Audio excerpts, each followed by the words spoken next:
Om Swastiastu. Perkenalkan, nama saya Kinan Dilan Wiracingka Putra dengan NIM akhir 088 dari kelas A2. Di sini saya akan mempresentasikan tentang materi topik 1 sampai 6. Topik 1 yang pertama ada arsitektur. Menurut para ahli, menurut Marcus Paulius Vitruvius, arsitektur adalah sebuah kekuatan, keindahan, dan kegunaan. Menurut Francis de Kaching, mengatakan bahwa arsitektur merupakan kegiatan menyusun suatu tautan yang mempersatukan ruang, bentuk, kiat, dan fungsi. Menurut YB Mangunwijaya, mengatakan arsitektur sebagai vastuvidya atau wastuwidya yang berarti ilmu bangunan. Yang di bawah merupakan skema diagram arsitektur mengajarkan kita merealisasikan angan-angan menjadi wujud. Kebudayaan menuntut kita memberi makna pada bentuk, ruang, dan waktu sebagai jembatan angan-angan dengan kenyataan. Arsitek meramunya dengan aneka fungsi, bentuk, dan makna. Ini ada pemahaman batasan. Tradisi bisa berupa ideologi, kepercayaan, pengetahuan, alat, bahan, pedoman, ritual, dan dimensi. Arsitektur Nusantara tradisional di Bali merupakan refleksi dari sikap manusia terhadap sesama alam keyakinannya yang disebut dengan Trihita Karana. Menurut Marcus Vitruvius Polio, arsitektur adalah suatu karya yang memenuhi syarat firmitas, utilitas, dan venustas. Eh, ini adalah konsep arsitektur tradisional.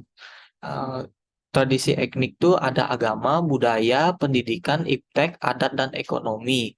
Jadi di Indonesia ini memiliki 300 kelompok etnik dengan 1.340 suku.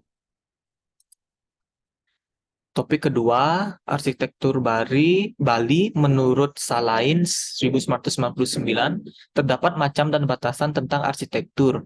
Yang pertama, geografi, kedua, norma, ketiga, waktu, dan style.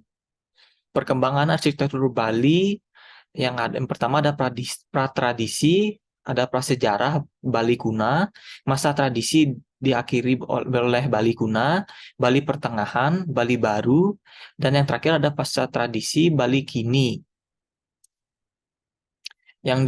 Kita bisa lihat di kiri merupakan rumah berdasarkan sanga mandala yang disebut dengan rumah berpola natah, yang berarti pusat berada di tengah-tengah. Yang di kanan adalah contoh di Desa Panglipuran, tipe pegunungan yang sudah dilestarikan oleh pemerintah. Yang ini adalah rumah tradisional arsitektur Bali. Ini adalah pola tatanan rumah tradisional. Yang pertama ada tempat suci, balai dangin, lubung padi, balai delot, paon atau dapur, balai dauh, atau ada balai daja.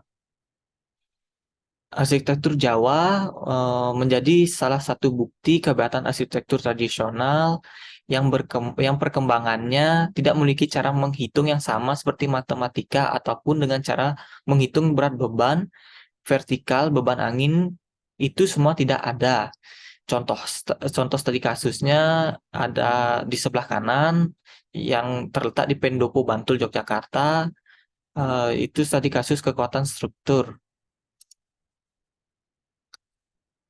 Ada candi. Struktur candi dipilah tersusun 3 bagian. Yang pertama ada Swarloka dunia atas, yang kedua ada Burvaloka dunia tengah, yang ketiga ada Burloka dunia bawah. Untuk topik 3 ada rumah arsitektur rumah tradisional, rumah Nias yang terletak di Sumatera Utara. Rumah-rumah memiliki ciri khas atap bertingkat yang tinggi, struktur kayu yang kuat, dan didekorasi dengan ukiran yang indah yang menggunakan bambu. Bisa dilihat di sebelah kanan ini adalah rumah Nias.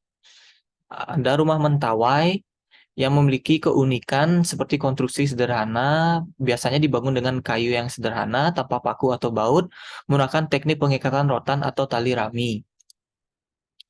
Rumah adat Provinsi Sumatera Barat, rumah Gadang atau rumah Minang memiliki atap yang melengkung dengan ujung-ujungnya yang tinggi dan meruncing.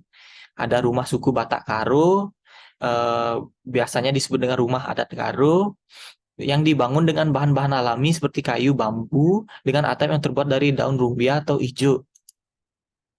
Ada rumah betang yang ada di Kalimantan, Ada memiliki ciri khas struktur panjang, menggunakan lantai kayu, dan menggunakan ruang terbuka. Ada rumah Senaru yang terletak di Lombok, ada menggunakan struktur berlantai 2, menggunakan atap jerami, dan menggunakan dinding rumah yang terbuat dari anyaman bambu. Ada arsitektur Flores, Uma Batangu yang terletak di Pulau Sumba, menggunakan struktur berkayu, menggunakan atap jerami, menggunakan dinding anyaman, dan menggunakan lantai tanah liat.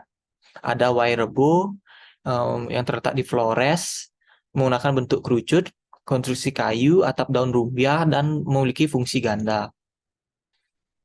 Topik kelima ada Pura Agung Besakih yang dibangun pada tahun 1286 oleh Resi Markandeya.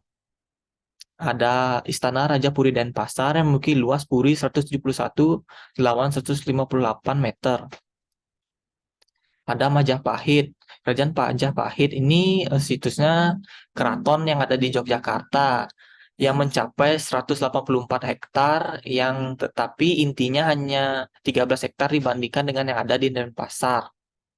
Bisa dilihat sebelah kanan itu pola tatanan keraton di Yogyakarta.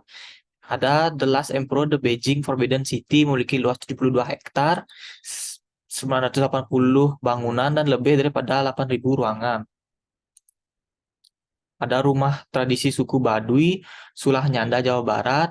Bangunan rumah menghadap utara atau selatan, atapnya berbentuk pelana, denah bangunan rumah berbentuk persegi panjang, bangunan dibuat dengan struktur rangka yang terdiri dari tiang dan balok. Sulah Nyanda terdiri dari 3 bagian penting yaitu Sosorol, Tepas, dan Ipah. Rumah tradisi Sunda, rumah-rumah tradisional Sunda sebagian besar mengambil bentuk dasar struktur atap pelana.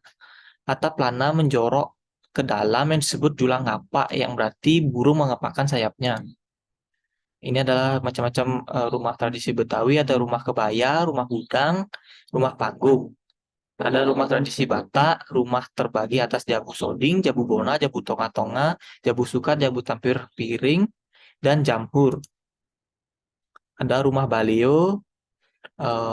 Rumah baleo tidak difungsikan sebagai rumah tinggal, melainkan hanya digunakan sebagai pelaksana upacara adat dan keagamaan. Bangunan ini berbentuk rumah panggung dan rumah berkolong. Ada rumah sasadu, bentuk rumahnya seperti rumah panggung dengan batang pohon sagu sebagai pilar dan anyaman daun sagu sebagai penutup atap rumah. Rumah Hibua Lamo merupakan gabungan dari dua kata, yakni Hibua yang berarti rumah dan Lamo yang berarti besar. Ini adalah aplikasi nilai dan makna lokal pada arsitektur mendatang. Arsitektur masa lalu dengan arsitektur masa kini menciptakan regionalisme arsitektur. Perwujudan arsitektur itu ada 3, ada ide, konsep, dan tema.